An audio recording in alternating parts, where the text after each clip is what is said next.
Now, the financial sector medium-term plan was developed in pursuit of objectives of Kenya's strategic development blueprint, this being Vision 2030. It sets out the sector priority goals, including the need to enhance financial inclusion. For more now, I'm joined by Dr Amrik Heyer. She's the head of knowledge theme at FSD Kenya. Amrik, thank you so much for making the time to join us. Very briefly, what were the key findings that the survey threw out?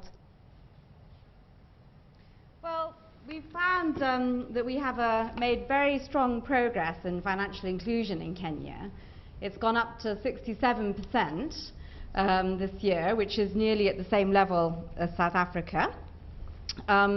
We are still, that's also combated a lot of our exclusion in Kenya, down from, which was 19% in 2006, now, 19% in South Africa, 25% in Kenya.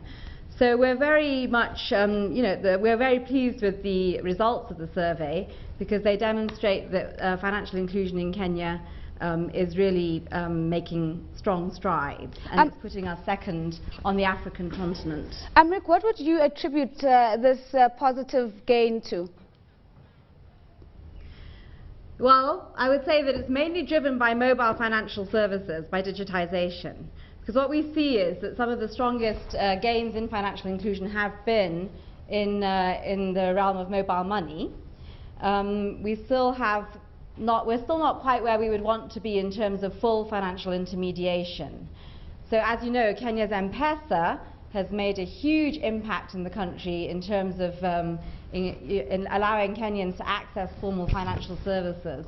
Many Kenyans have only M-Pesa, which is still not quite where we want to be, but it has really broadened our outreach very substantially, with 63% of Kenyans reporting that they do use M-Pesa. How does this compare with traditional banks?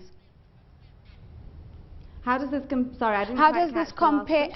compare with the use of traditional banks, the access through mobile technology? How does this compare with traditional banks? Well, mobile technology, first of all, it's available on your phone in your living room. So we have managed to overcome a lot of the issues relating to geographical barriers to access. People can now access, through their mobile money account. There are ubiquitous mobile money agents next to people's doorsteps. In urban areas, over 80% of the population are within walking distance of a mobile money agent. That's slightly lower in rural areas, but still it's brought financial services much nearer to people's homes. However, what we're not seeing happening over over mobile services is full financial intermediation. So that's just beginning in Kenya with M-Shwari, which was launched a year ago, which delivers savings and credit solutions for people over the M-Pesa platform. And that's an exciting development for us because it means now we've got the reach of mobile and the full financial intermediation services of banks coming together. Let's perhaps take it down to the household level. What did the survey reveal about who's making the decisions that pertain to the finances in the home?